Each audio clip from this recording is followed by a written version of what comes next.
Salam, salam sejahtera bagi Sobat Samitri dimanapun berada.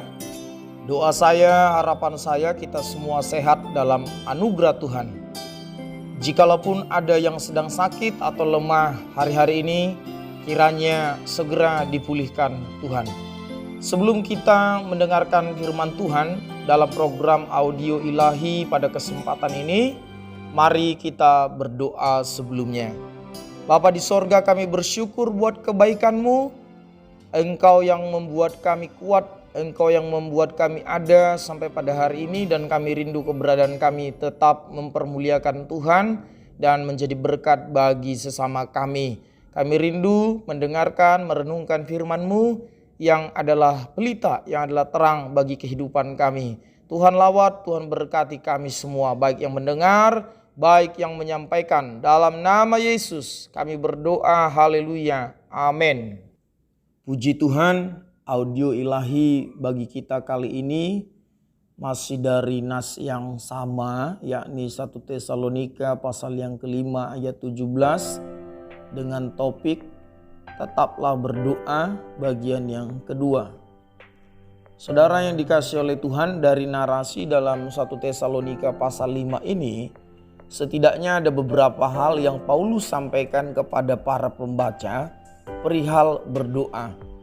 Yang pertama, berdoa adalah suatu sikap rohani yang harus ditekuni sebagai persiapan akan kedatangan Tuhan Yesus yang kedua kali.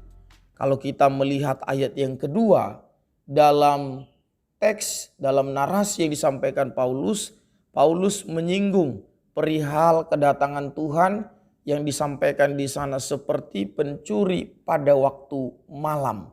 Dan ayat-ayat selanjutnya termasuk ayat yang ke-17 menjadi suatu nasihat. Paulus memberikan nasihat kepada orang-orang di Tesalonika supaya mereka bertekun di dalam doa. Jadi kita dapat melihat bahwasannya kehidupan berdoa itu sangat berkaitan dengan persiapan kita akan kedatangan Yesus Kristus kali yang kedua. Yesus juga, kalau kita ingat saudara, pernah menyampaikan kepada para murid agar mereka berdoa dan berjaga-jaga agar mereka tidak jatuh dalam pencobaan. Jadi berdoa adalah hal yang prinsipil bagi orang percaya dalam penantiannya akan Yesus yang segera datang kembali.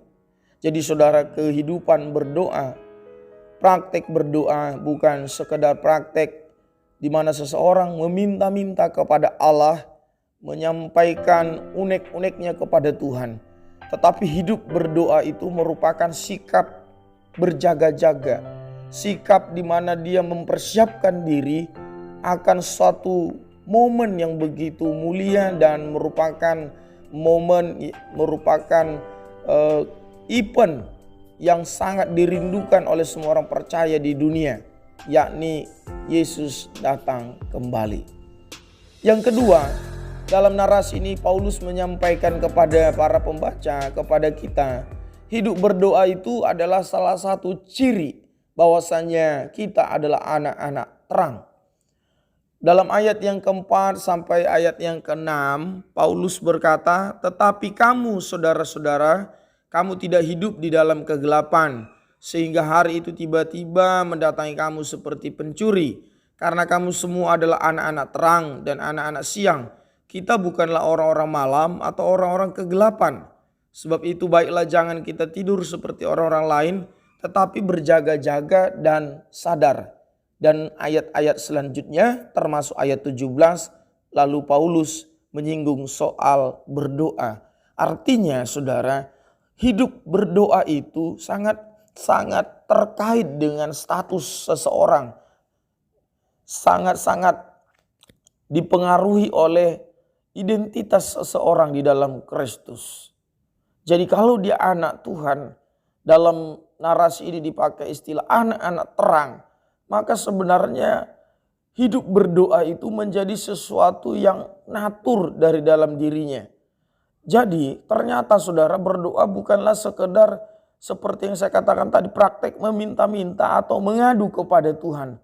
Artinya jika kita ada di dalam Kristus yang disebut anak-anak terang, maka bukan karena sakit, bukan karena lemah, bukan karena ada masalah yang begitu berat, baru kita berdoa. Melainkan berdoa itu menjadi sesuatu identitas kita sebagai anak Tuhan. Ada sifat natur di dalam diri kita untuk berdoa. Berdoa bagi anak Tuhan atau istilah di sini bagi anak-anak terang. Seharusnya saudara bukan dikarenakan perintah lagi, tetapi sudah harus menjadi sifat natur. Jadi hidup berdoa itu adalah salah satu ciri bahwasanya kita adalah anak-anak terang, adalah anak-anak Tuhan. Jadi kalau seseorang sudah di dalam Kristus, tidak ada yang menyuruh, tidak ada schedule, tidak ada jadwal, tidak ada kegiatan berdoa pun di gerejanya, di kelompoknya, tetapi dia akan tetap berdoa. Karena ada satu desire, ada satu kerinduan, ada satu kehausan dalam dirinya untuk tetap bersekutu dengan Allahnya, menikmati Allahnya dan memuliakan Allahnya lewat dia berdoa. Jadi berdoa itu menjadi sesuatu yang natur bagi orang-orang yang sudah dalam Kristus. Anak-anak terang akan terus hidup berjaga-jaga, tidak akan tertidur, dan praktik berjaga-jaganya salah satunya adalah tetap berdoa. Yang ketiga saudara, berdoa adalah kehendak Allah. Hidup dalam kehendak Allah adalah absolut untuk kita orang percaya. Sebab dapat dikatakan mengasihi Allah jika kita menuruti perintah-perintahnya. Dengan kata lain lagi, kita dapat disebut orang yang mengasihi Tuhan jika kita hidup dalam doa. Sebab berdoa adalah merupakan kehendak Tuhan.